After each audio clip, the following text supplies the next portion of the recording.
네, 안녕하세요 여러분, 현규쌤입니다. 자, 여러분, 이번 시간에는 한국사 첫 번째 시간 1번 프린트를 통해서 구석기부터 철기시대까지의 내용을 정리해 보도록 하겠습니다. 자, 여러분, 지금 이제 여러분이 이 1번 학습지에서 저랑 공부하는 내용은 바로 선사시대예요.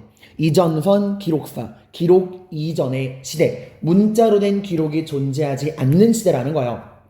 그러면 우리는 그 시대 사람들의 생활 모습을 문자로 된 기록이 없다면 무엇을 통해 알 수 있을까요? 그렇죠. 유물과 유적을 통해서 우리는 그 시대 사람들의 생활을 알 수 있습니다. 그래서 이 부분의 내용을 공부할 때는 이 앞부분에서 배운 개념과 이 뒤에 나와 있는 이 다양한 탐구 자료의 유물 유적을 꼭 매칭시킬 줄 알아야 합니다. 개념과 탐구 자료가 얼마나 매칭되는가가 되게 중요해요. 제가 이제 교실 수업 오리엔테이션 때도 얘기했지만 선사시대의 문제 패턴은 거의 99.9%가 다 유물 유적에 관련된 사진이나 글이 나오고 그 유물 유적에 관련된 시대를 파악하고 이 유물 유적에 발견된 시대가 언제냐 시기를 파악하고 그 다음에 그 시대의 생활 모습을 파악해야 됩니다. 그러니까 유물 유적을 통해 뭘 파악하라고요? 시대.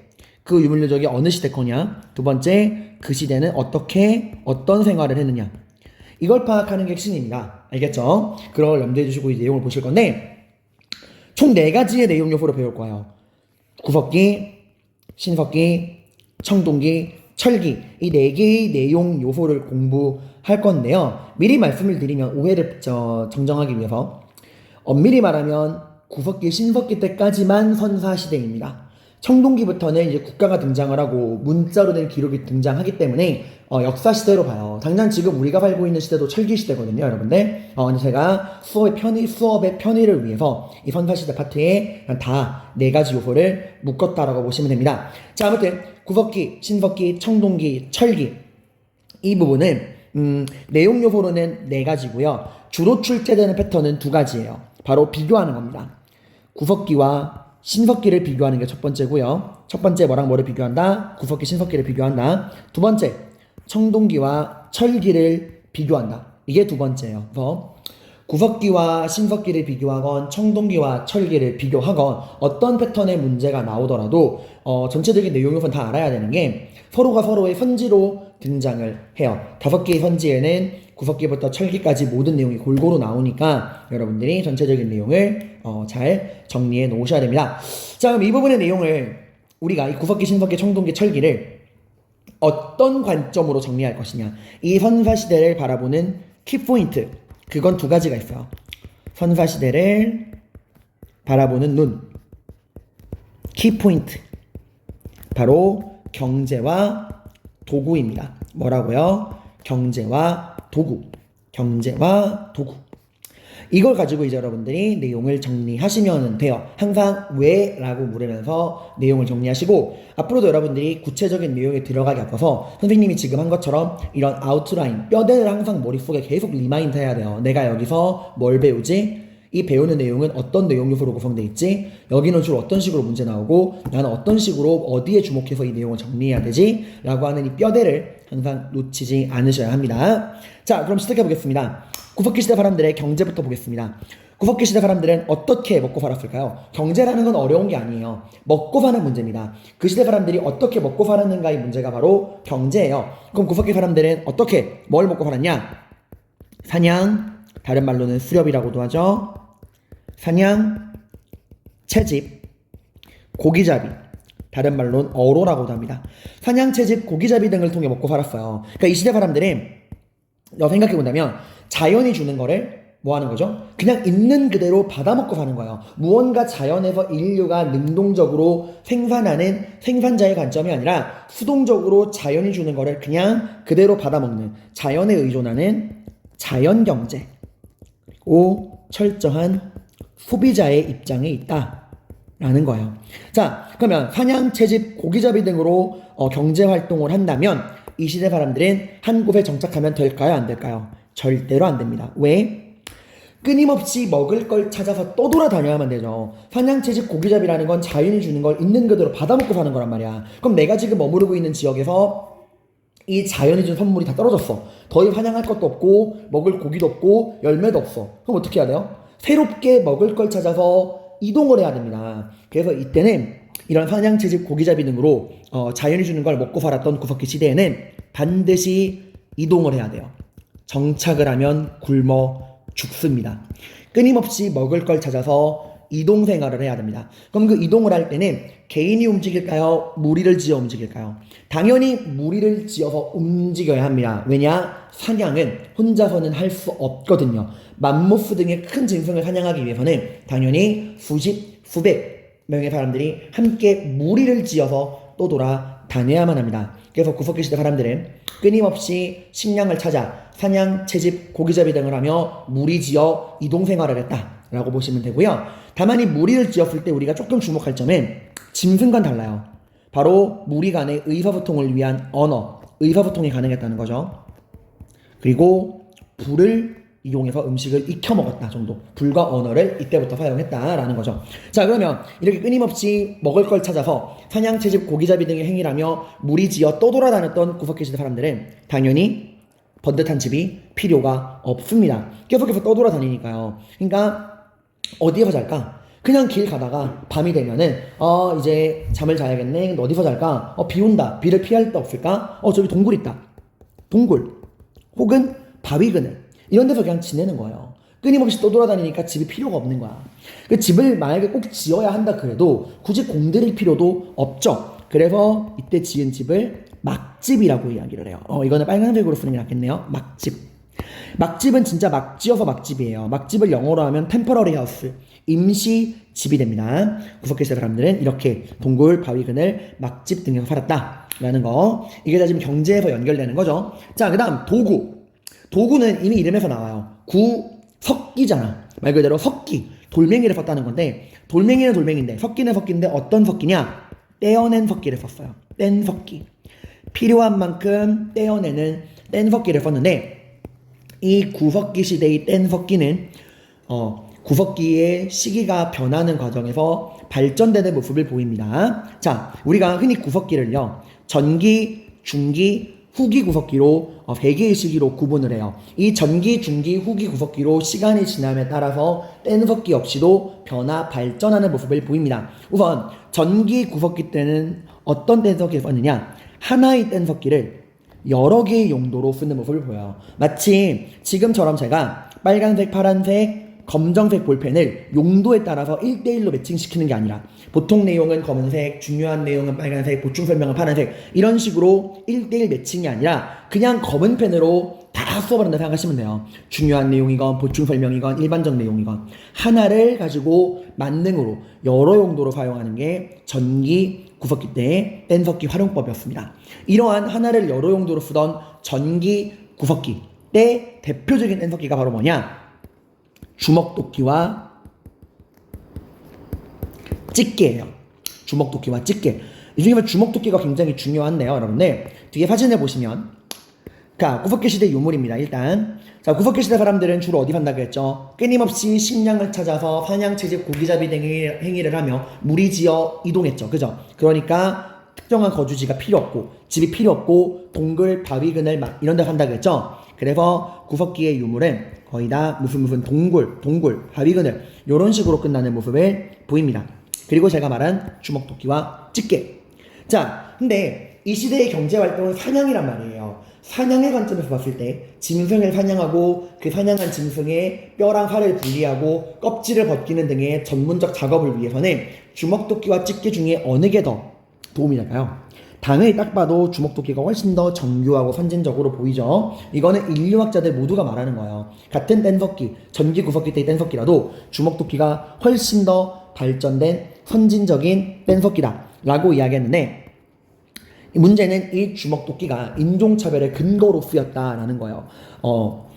추억 시간에 말씀드렸지만 이 주먹도끼가 한동안은 서양에서만 발견이 됐어요. 우리 동아시아 지역에서는 집게만 발견이 된 거야. 그래서 이제 서양의 학자들이 봐라, 서양과 동양은 그 까마득한 구석기 때부터 이미 급이 나눠져 있었다. 우리 서양은 발전된 주먹도끼 문화권, 너희 동양은 덜 떨어진 집게 문화권. 이 차이를 보아라. 이렇게 얘기한 거예요. 당시 주먹도끼 중에 가장 대표적인 주먹도끼가 프랑스의 생 아슐 지방에서 발견된 아슐리안 주먹도끼였어요. 아슐리안 주먹도끼.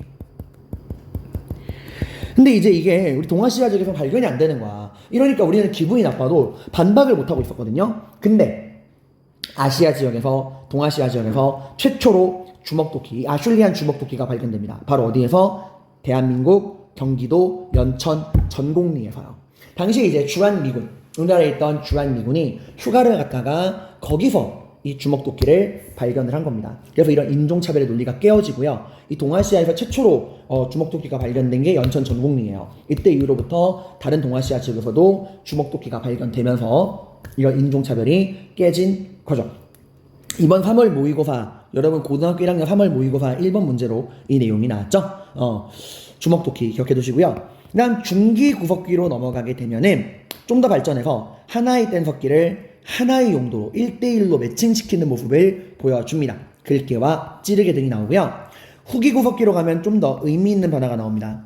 후기 구석기로 가게 되면은 기온이 올라가요. 지구의 기온, 날씨가 상승하게 됩니다. 자, 기온이 올라간다는 말은 맘모스 같은 거대한 그런 덩치를 가지고 두꺼운 껍질을 가지고 있는 짐승들은 살아남기 힘들다는 거예요. 그럼 이때 맘모스 같은 짐승들은 멸종하게 되고, 이런 따뜻한 날씨에 적응하는 누가? 네, 작고 빠른 날쌘 짐승들이 등장을 하게 됩니다. 뭐 토끼나 사슴 같은 애들요. 자, 그러면 당연히 구석기 시대 사람들 경제에 집중하라고 했죠. 사냥하라는 입장에서는 이런 작고 빠른 짐승들이 나온다면 당연히 이 작고 빠른 짐승들을 사냥하기 위한 새로운 도구가 필요할 거예요. 그 전에는 맘모스처럼 덩치가 큰 짐승들을 사냥을 해야 되다 보니 상대적으로 도구들이 굉장히 컸단 말이야. 근데 이제는 작고 빠른 짐승들이 등장을 하니까 새로운 도구가 필요합니다. 그래서 나오는 게 이음 도구라는 거예요. 말 그대로 이었다라는 겁니다. 뭐를 이었다는 거냐? 이건 그림을 보시면 되는데 여기 나오죠? 이게 이음 도구예요. 후기 구석기 시대의 대표적인 유물로 나무와 돌을 이었다. 그래서 이음 도구입니다. 작고 빠른 짐승을 상대하기 위한. 이게 오늘날의 약간 활과 창을 생각하시면 돼요. 이런 대표적인 후기 구석기 이음 도구가 순배찌르개라고 하는 겁니다. 순배찌르개. 왜 이거 못하놨냐? 순배찌르개. 자, 그래서 관련 내용 여기 제가 적어놨어요. 구석기 시대 후기, 자연환경이 변하면서 기온이 상승하면서 작고 빠른 동물이 많아지자 이들을 잡기 위해서 석기들을 작고 섬세하게 가공하는 그런 게 나왔다. 그래서 석기를 나무랑 뼈에 이어 쓰는 이음 도구가 제작이 되었다라는 이야기가 나옵니다. 읽어보시면 되고요. 다음 종교와 예술입니다. 구석기 시대 사람들 절대로 원시적인 사람들이 아닙니다. 구석기 시대 사람들은 우리랑 비슷한 생각을 가지고 있었어요. 그 증거가 이 사람들의 이제 종교와 예술을 볼 때 꼭 나오는 게 흥수아이라는 건데, 이게 그 창원 두루봉 동굴에서 발견된 거예요. 그 창원 두루봉 동굴에서 유골이 발견되는데 그 유골이 성인 남녀의 유골이 아니라 한 5세에서 8세 정도 되는 어린아이의 유골이었어요. 창원 두루봉 동굴에서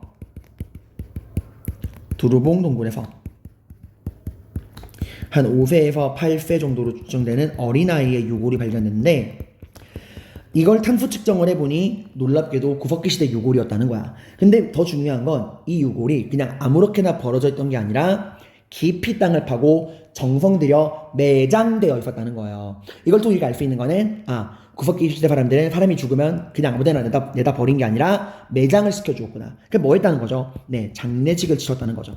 장례 풍습이 있었구나.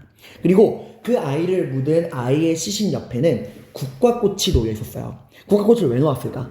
조문하고 추모하는 거죠. 죽은 다음에 좋은 곳으로 가라라는 의미야. 죽은 다음에 좋은 곳으로 가라. 뭐에 대한 생각? 사후세계에 대한 생각도 있었다라는 걸 우리가 알 수 있죠. 자, 그 다음에 유적지를 보시게 되면은 구석기 시대 사람들은 사냥을 했다. 무리지어 떠돌았다. 특정한 주거지가 필요 없다. 그래서 아무데나 살았다. 동굴이나 바위 근처에 살았다. 그럼 얘네들이 동굴에서 뭐 하느냐? 그림을 그리고 놀았어요. 놀았다기보다는 바란 거죠.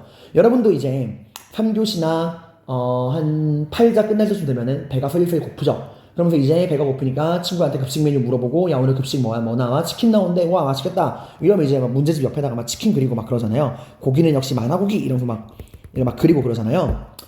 구석기 시대 사람들은 더 합니다. 사냥을 통해 먹고 살았다고 했죠. 근데 알다시피 사냥은 절대 쉬운 행위가 아니에요. 목숨을 내어놓고 해야 되고요. 성공하는 것보다 실패 확률이 훨씬 높습니다. 그 말은 구석기 시대 사람들은 절대적인 빈곤에 굶주리는 빈곤의 생활을 했다는 거예요. 정말 생존 그 자체가 문제였습니다. 하루에 한 끼를 먹을까 말까요. 그러니까 이제 맨날 동굴에 사는 게 뭐야? 오늘만큼은 제발 사냥에 성공해서 배부르게 먹고 싶다 라는 생각을 하게 되고, 당연히 그런 바람을 벽에다 그리는 거죠. 아, 오늘은 사슴 사냥하고 싶다, 토끼 사냥하고 싶다. 그래서 벽에다 그리는 거예요. 그래서 프랑스의 라스코 동굴 벽화와 스페인의 알타미라 동굴 벽화를 보시면, 여기 뒤에 그림 나오는데, 이 라스코 동굴 벽화에 보시면 사슴, 말, 들소들을 그려놨습니다. 왜 그렸을까요? 먹고 싶으니까요. 사냥의 성공을 기원하는 겁니다. 자, 돌아와서 뭘 기원하는 거라고요? 사냥의 성공을 기원하는 거예요. 실제 이걸 그린다고 사냥에 성공하진 않아요. 다만 그런 바라는 마음을 담아놓은 거죠. 바로 주술적인 의미, 비나이다 오늘은 제발 사냥 성공하게 해주세요 라는 사냥의 성공을 담은 주술적 의미가 담겨 있다라는 거고요.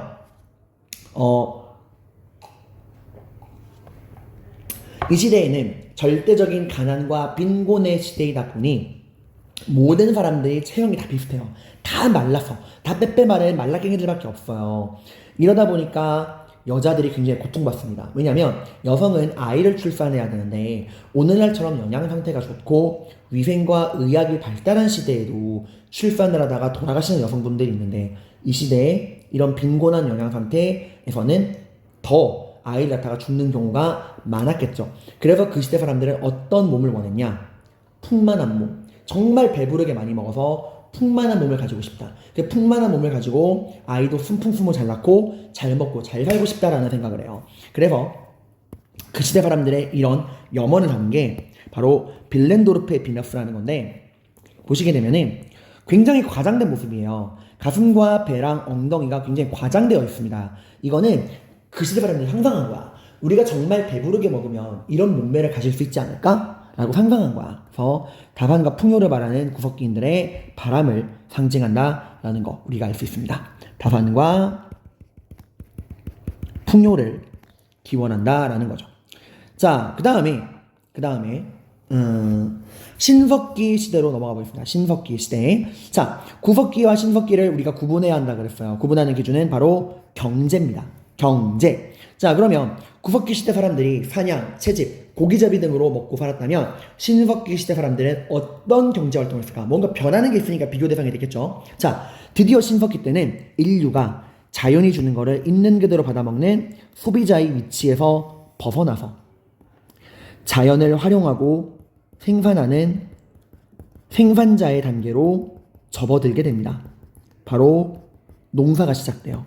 그 유명한 신석기 혁명으로 인해서 드디어 인류가 농경과 목축을 시작하게 됩니다.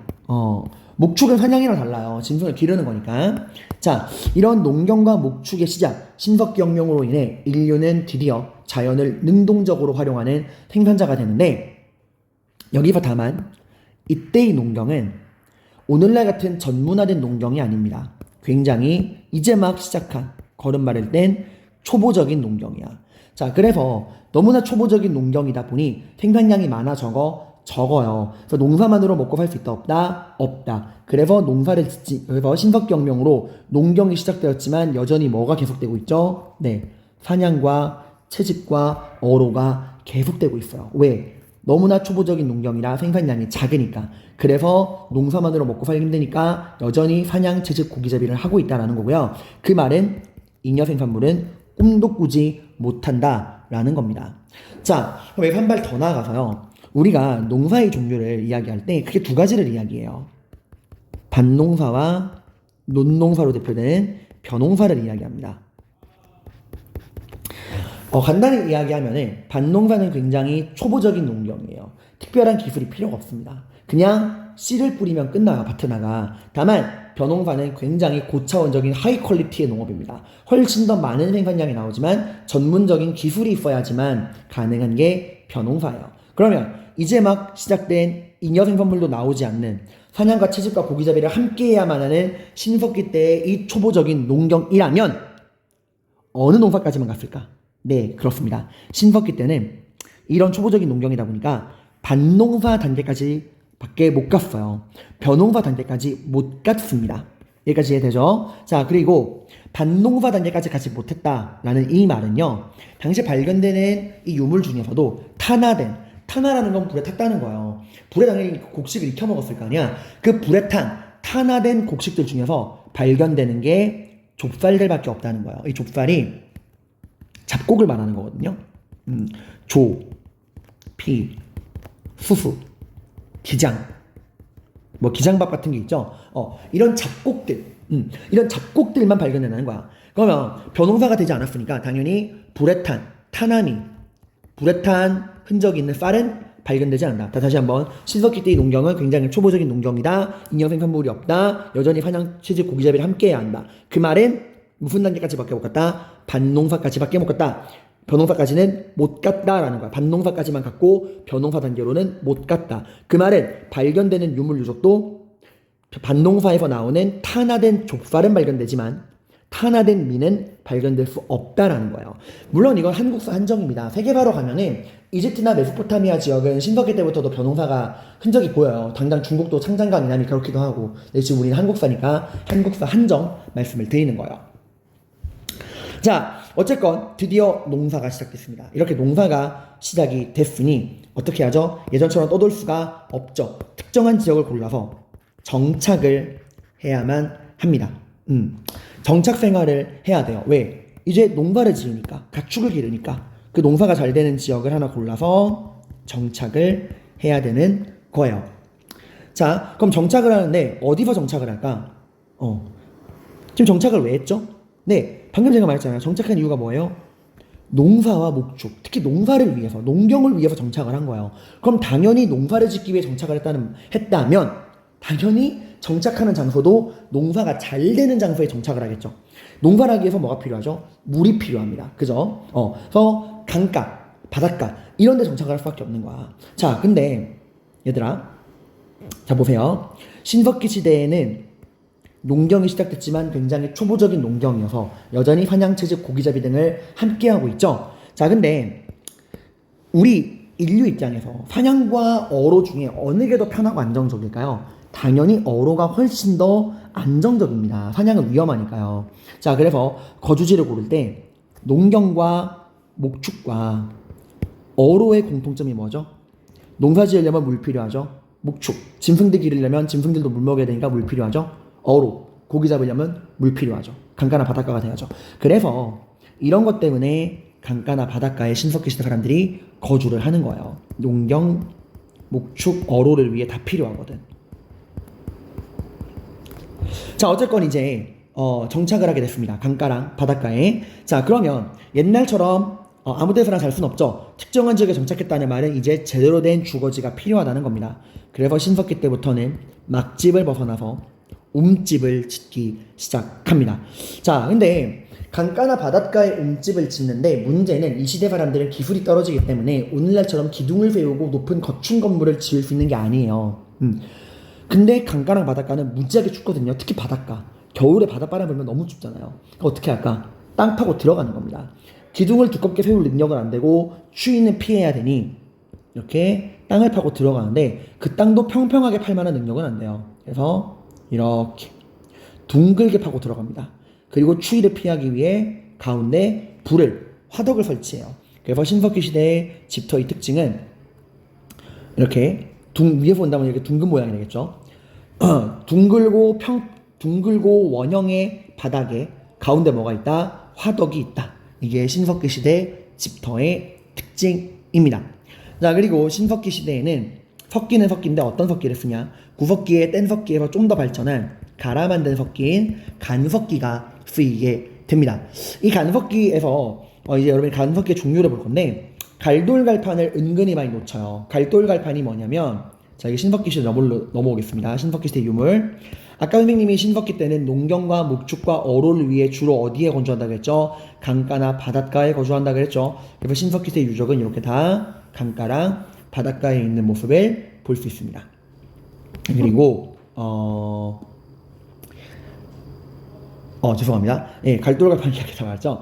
갈돌갈판을 보시게 되면 이게 왜 필요할까요? 네, 이거는 곡식을 조리하기 위한 도구예요. 이제 식량을 갈고 조리하기 위한 도구야. 즉 이거는 신석기 시대 농경이 시작된 다음에 등장할 수 있는 도구예요. 구석기 시대에는 등장할 수가 없습니다. 그래서 이런 갈돌 갈판은 신석기 시대에 식량을 조리하기 위한 도구고 여러분이 이 긁게 찌르개랑 혼동하시면 안 됩니다. 그리고 이때부터는 가락바퀴랑 뼈바늘 같은 걸 이용해서 직접 옷을 지어 입기도 해요. 원시적인 수공업의 시작입니다. 그리고 옛날 사람들도 여러분들처럼 자신을 꾸미고 싶은 욕구가 있어요. 근데 이때 화장품이나 이런 게 없잖아. 근데 이 사람들이 어디 살아? 강가나 바닷가에 살아. 강가나 바닷가에서 제일 구하기 쉬운 게 조개죠. 이때는 조개를 가지고 가면을 만든다든가 목걸이를 만드는 조개 껍데기 가면이라든가 칠해거리 이런 것들이 나타나는 모습을 볼 수 있습니다. 그리고 제일 중요한 특징이 톡이죠. 신석기 시대의 농경의 시작으로 인해서 음식을 이제 조리하거나 저장할 필요성이 생긴 거예요. 이 음식의 조리와 저장을 위해서 이제 토기가 나오게 되는데 이 신석기 시대의 대표적인 토기가 바로 빗살무늬 토기입니다. 빗살무늬 토기는요. 그림을 그리면 V자 모양이에요. 아래가 뾰족합니다. 그리고 말 그대로 빗살, 빗금 무늬가 그어져 있어요. 그래서 이제 빗살무늬 토기다 라고 하는데 음식을 조리하고 저장하기 위한 용도인데 바닥이 뾰족하네요. 이러면 서 있을 수가 없지 않나요? 이러면 음식을 조리와 저장하기 위한 용도로서는 탈락 아닐까요? 근데 이때 왜 그렇게 했을까? 강가랑 바닷가에 살잖아.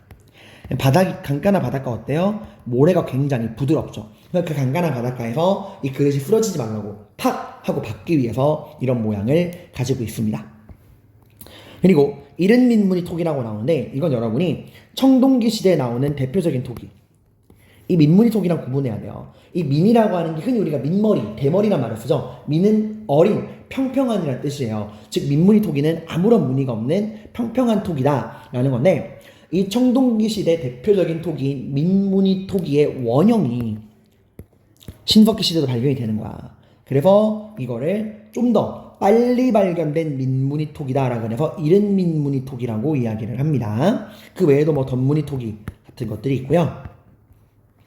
자, 그리고 신석기 시대 농사를 짓다 보니 사람들이 당연히 뭐에 관심이 생기냐? 자연환경에 관심이 생길 수밖에 없어요. 농경의 중요한 건 자연이거든요. 비가 내리고 해가 비춰주고 때에 따라서 자연이 필요한 걸 제공해주지 않으면 농사는 성공할 수가 없습니다. 그 사람들이 당연히 점차 농사를 짓다 보니 농사를 짓다 보니 날씨에 대한 관심이 늘어나게 돼요. 그리고 이제 비는 거죠. 이때쯤 구름이 비를 내려줘야 되는데 해가 비춰야 되는데 구름님 비 좀 내려주세요. 햇님 해 좀 비춰주세요. 이런 식으로 비게 되는 거예요. 야, 근데 제가 지금 햇님 구름님이라고 이야기를 했어요. 해랑 구름이 진짜 사람처럼 내 말을 알아듣나요? 그건 아니죠. 근데 지금 어떻게 하는 거야? 마치 해랑 구름에 영혼이 있는 것처럼 제가 부르고 저의 소원을 빌고 있죠. 이게 바로 애니미즘이라는 거예요. 자연 만물 모두에는 영혼이 있다. 해, 달, 구름 모두 다 영혼이 있다. 그래서 그들에게 농사를 잘 되게 해달라고 비는 겁니다. 그리고 동물을 그 부족의 상징으로 삼는 토테미즘이라는 풍속이 등장하게 돼요. 토테미즘. 그래서 인간보다 훨씬 더 강인한 동물을 부족의 상징물로 삼는 거야. 대표적인 게 곰과 호랑이죠. 그래서 단군 신화에 나오는 곰과 호랑이는 진짜 리얼 베어 앤 타이거가 아니라 곰과 호랑이를 상징으로 삼는 곰부족, 호랑이 부족으로 이해를 하시면 됩니다. 그리고 이렇게 뭔가 하늘과 이렇게 바라는 주술적인 그런 행위가 늘다 보니까 당연히 누구의 역할이 중시되느냐? 하늘과 땅을 연결하는 사람, 샤먼, 주술사, 무당의 역할이 중요하게 된 거예요. 그래서 무당을 숭배하는 모습을 보입니다. 그래서 제가 그 무당의 그 무자가 한자가 이거라고 했죠. 하늘과 땅을 연결하는 사람. 이런 주술사들을 섬기는 게 바로 샤머니즘입니다. 그래서 여기 황해도 봉산 집탐리에 탄화된 족살. 제가 그때 그랬죠. 이때 반농사니까 탄화된 족살까지만 발견된다. 그리고 움집, 집터, 조개 껍데기, 장신구 이런 것들이 나온다라는 거고요. 이 얘기를 안 했네요. 자, 신석기 시대에 정착을 하다 보니 이때부터는 제대로 된 사회가 등장을 합니다. 우리가 구석기 때에는 그냥 무리지어서 떠돌았기 때문에 우리의 직접적인 조상도 아닐 뿐더러 뭔가 사회라는 말을 붙이기 애매해요. 늘 떠도니까. 근데 신석기 때는 드디어 농사를 위해 특정한 지역에 사람들이 거주하게 되고 집단을 만들면서 우리가 이때부터 이제 전문적인 사회가 만들어진다. 그래서 가장 작은 단위 씨족 사회가 만들어진다라고 이야기를 해요. 근데 이 씨족은 결혼을 할 때 반드시 다른 씨족이랑 결혼을 했다 그래. 이렇게 씨족과 씨족이 모이면 그게 바로 부족이 되는 거예요. 자, 다시 한번 제가 지금 씨족과 씨족이 모여서 부족이 된다라고 이야기를 했어요. 그러니까 이 말은 뭐야? 씨족과 씨족이 결혼할 때 다른 씨족이랑 결혼한다는 거죠. 이걸 우리가 전문적 용어로 족외혼이라고 이야기를 해요. 씨족 바깥에서 결혼한다라는 거야. 왜 그랬을까? 왜 같은 씨족, 친족 집단 안에서는 결혼하지 않았을까요? 네, 바로 근친상간을 하게 되면 이런 같은 씨족 안에서 신족 안에서 근친상간이 이루어지면 기형아가 나오잖아요, 얘들아. 윤리적 관점을 차치하고서라도. 그래서 그 시대 사람들이 그런 과학 기술은 없지만 경험으로 알게 되는 거예요. 같은 씨족 안에서 결혼하니까 높은 확률로 기형아가 나오는구나. 결혼은 다른 씨족이랑 해야겠다. 자, 그래서 우리가 나중에 여러 나라 성장 공부할 때 동해의 풍습 중에 조계혼과 책화라는 게 나와요. 조계혼과 책화. 이걸 이제 뭐라고 설명하냐면은 씨족 사회의 전통이다 라고 이야기를 합니다. 그러니까 신석기 때부터 이어져 내려오던 전통이 이렇게 유지되고 있다 라는 거. 자, 이렇게 해서 신석기 때까지 봤는데 여러분 그 신석기 유물 중에서 하나 추가할 게 있습니다. 바로 타실리나제르 벽화라는 게 있어요. 타실리나제르 벽화. 이게 이제 뭐냐면 타실리나제르 벽화가 알제리에서 발견된 건데 여러분이 벽화라 그러면 거의 다 이제 무지성으로 무조건 구석기 때다. 사냥의 성공을 기원하는 거다 이러는데 신석기 때 발견된 타실리나제르 벽화는 다릅니다. 신석기는 농경과 목축이 시작되잖아요. 그래서 벽화의 소재도 이제 사냥이 아니라 농경과 목축에 대한 이야기를 담고 있어요. 이게 실제로 짐승들을 기르고 있는 지금 목축하는 모습이거든. 여기에 안 나오지만 씨를 뿌리는 모습도 있어요.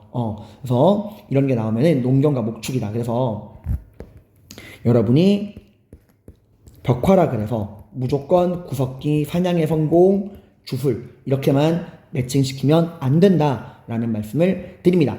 자, 우선 첫 번째로 이렇게 구석기, 신석기를 비교하고 있는데 여기 마지막으로 구석기, 신석기의 사회의 모습을 볼게요. 무리를 지어서 떠도는 구석기건 농경과 목축을 위해 특정한 지역에 정착한 신석기건 모든 사람들은 평등했습니다. 왜 평등했을까요? 사람들이 착해서? 인권이 뛰어나서? 그런 게 아니에요. 이때는 절대적 빈곤과 가난의 시대. 구석기 사냥이건 신석기 농경과 목축이건 여전히 잉여 생산물은 존재하지 않습니다. 늘 굶주리고 있어요. 잉여가 없으니까 남는 게 없으니까 이걸 남는 걸 배분하는 갈등이 있을 수가 없죠. 그래서 모든 사람들이 평등한 거야. 그래서 이때는 지배자가 없습니다. 그러니까 계급이라는 게 존재하지 않는다라는 거예요. 다만 계급은 지배자는 존재하지 않지만 경험이 많은 연장자가 리더로서 수평적 위치에서 지도자의 역할을 해요. 그러니까 마을 장로님 같은 거죠. 얘들아 이쯤 되면은 농사에 씨를 뿌려야 돼. 이쯤 되면은 뭐 짐승들의 뭐 털갈이를 해줘야 돼. 뭐 이런 식의 이제 경험 많은 연장자는 있지만 지도자는 있지만 수직적인 계급 지배자는 존재하지 않는다라는 거야. 그러면 이러한 구석기 신석기의 평등 사회를 깨기 위해서는 어떻게 해야 될까? 그치. 잉여가 발생하면 돼요. 지금 이 모든 평등은 절대적 빈곤, 잉여가 없기 때문에 나오는 거잖아. 그 말은 잉여가 생기면 그 잉여 생산물을 배분하는 과정에서는 불평등이 생길 수밖에 없다라는 거죠. 자, 일단 여러분 여기 이렇게 해서 첫 번째로 구석기랑 신석기를 비교했고요. 그 다음 곧바로 이어서 청동기와 철기를 비교해 보도록 하겠습니다.